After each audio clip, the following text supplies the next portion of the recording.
All of this accomplished. Disney doesn't really buy IP. It eats mythology. Fairy tales and literal myths, but also property or IP brand that work in archetypes and mythos like the Muppets, Marvel, Lucasfilm, and Pixar. When Dungeons and Dragons started rising to prominence, it was only a matter of time before they made an offer. Thankfully, it hasn't acquired it yet, and may fall apart before it gets to. But my point is, there is a type of brand Disney is always looking to absorb under the guise of children's material. The dreamlike Jungian archetype, the structures of our subconscious. Archetypes are a language, and to quote Orwell, if you control the language, you control the people who must use the language. When Disney rewrites or edits in its culturally Christian worldview while stealing ancient folklore, it recapitulates this pattern. If no one but the new king dies in Hamlet, we have learned nothing about revenge or the folly of royalty and imperialism. If the Little Mermaid lives happily ever after, little girls learn that shallow, rich men who love you for only one thing are a good thing to chase. In Beauty and the Beast, they learn that Stockholm Syndrome is love, and that they can change and, more disastrously, learn to love a monster. The same principle underlying A Song of Ice and Fire's marriage between Daenerys and Khal Drogo, and countless patriarchal historical marriages. Frozen feints at being progressive by making its Prince Charming a villain and the healing of the sisters' relationship the real goal. But in all the distraction, it gets you to once again accept royalty and power as a reward for virtue and inborn specialness, and in a fully Scandinavian setting. The same is true of the continual return to Skywalker or Palpatine blood in Special Force users, implying a genetic component to the Force rather than, as Empire Strikes Back and Rian Johnson's The Last Jedi portray it, the living, willful force of life tapped into by the individual. The Disneyfication process may not be innocent and accidental, but a rule set laid out by a Nazi sympathizer, a mechanical engine designed to turn any story into propaganda for his own 1930s Protestant worldview, followed by those conditioned to its alleged good intentions.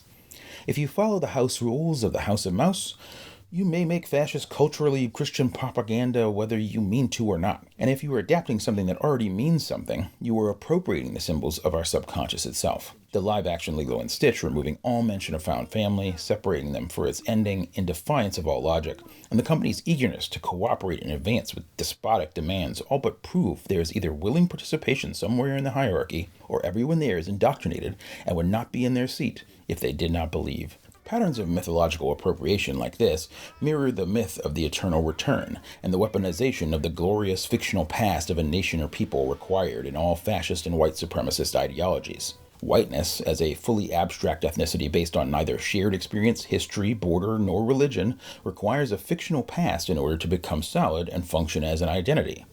Ethnicity is real. It is based on shared cultural practice and geographical origins. Race is made to simultaneously overlap concepts of genetic species, nationality, ethnicity, and economics, and unite the fortunate in a patently fictional heritage. There are Europeans. There are Irishmen, Englishmen, Scots, Spaniards, and Frenchmen, Czechs, and Slavs, and Romani. White people, like the elves of Middle-earth, are a fictional race of Scandinavians beyond Scandinavia that are somehow also from the Caucasus, and somehow only bred out in their conquests of the northwestern Europeans, and not any of the peoples who lined the Mediterranean coasts into which they invaded.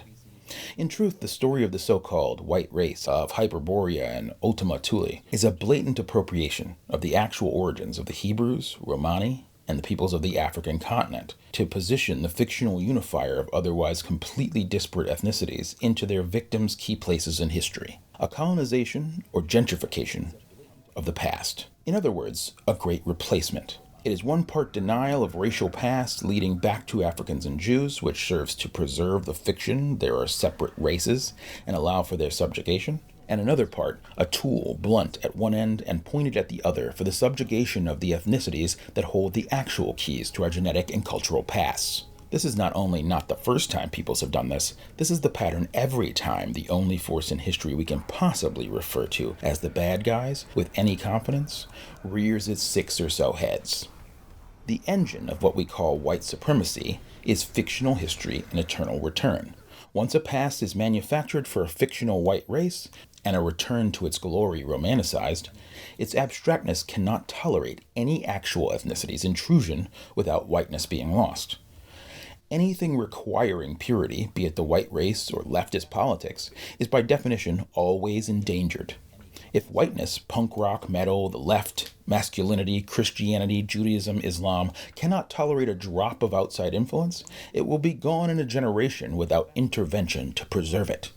A fool's errand that traps one in a cycle of posing by what's called costly signaling, whereby members of a group perform acts of self-harm to demonstrate their dedication to the group, often in competition with one another. This action often replaces actual faith. Eugenics is the opposite of genetics, where we see genetic strength and health is derived from diversity and sexual drive is naturally pointed toward the other, to avoid the mutations of inbreeding and gain advantageous differences from the evolutions of other situations. Thus we find all racism, race, the very idea of whiteness, to be an elaborate rationale for inbreeding. The inbreeding that happens in isolated island, mountain, and desert cultures and will result in the kind of mutations that were once deified as Nephilim. The kind that primal cultures might sacrifice to the gods the way a tigress eats the runt or white tiger cub rather than have it not be able to hunt the rest of its life. But fascism is, at its heart, a governmental structure, like communism or capitalism, the corporate control of the state. Corporate reformation will always devolve to fascism, because massive corporations like EA, Disney, AT&T, Alphabet are already fascist. They are corporations that do everything they can to control and influence government and influence you to vote for representatives that will bend the knee for a price. Once the news became a product that could be sold, it was already fascist propaganda. Demographic marketing, racism, sexism, etc., identity politics, cult indoctrination, and abusive romantic relationships all run on the same mechanic. The mechanic is the message, and the mechanic is the isolation and surveillance of the victim to prevent collective action and create a slave. The labels atop that, the symbols and flags and narratives of love or peace or cooperation, are just thematic content. Narrative window dressing built to distract, attract their enemies, and cause dissonance and confuse when they disagree with the actions. In other words, the fiction of whiteness, the fictional past of a monolithic white nation, the myths of trickle-down economics, solar and monotheism, the myths of hierarchical group structure in the patriarchal household, the myth of replacement theory, but also the leftist behaviors that accept these premises in order to fight them, identity politics, censorship of offensive speech and cross-cultural behaviors, Marxist realism, Satanism, and culturally Christian atheism, feminism that refuses to acknowledge feminine power, and affirmative action based on race instead of economics, all reinforce the slaver's reality by accepting its premise and are inextricable from one another. Similar to a Hydra, you must kill all the heads at once. Unlike the Hydra, it is always the same 12 or so heads, but if you leave even one alive, the rest grow back.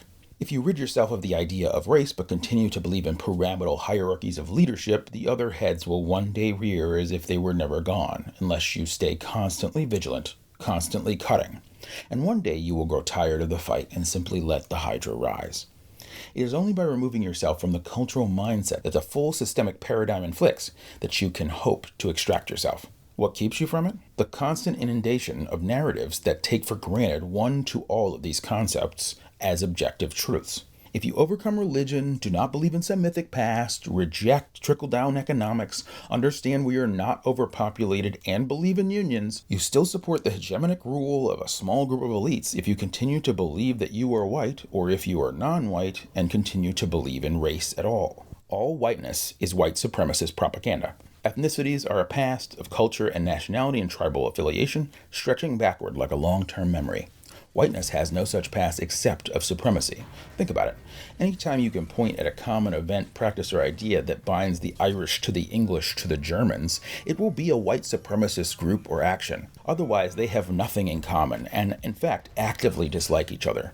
Whiteness is so abstract, they invite new members occasionally to defeat votes that might grant so-called people of color, a category that only exists as victim to white supremacy, from rising. Italians and Eastern Europeans weren't even white until the Civil Rights Movement. Without a united ethnic background, the white race has no true past, so to tie them together, one must be invented.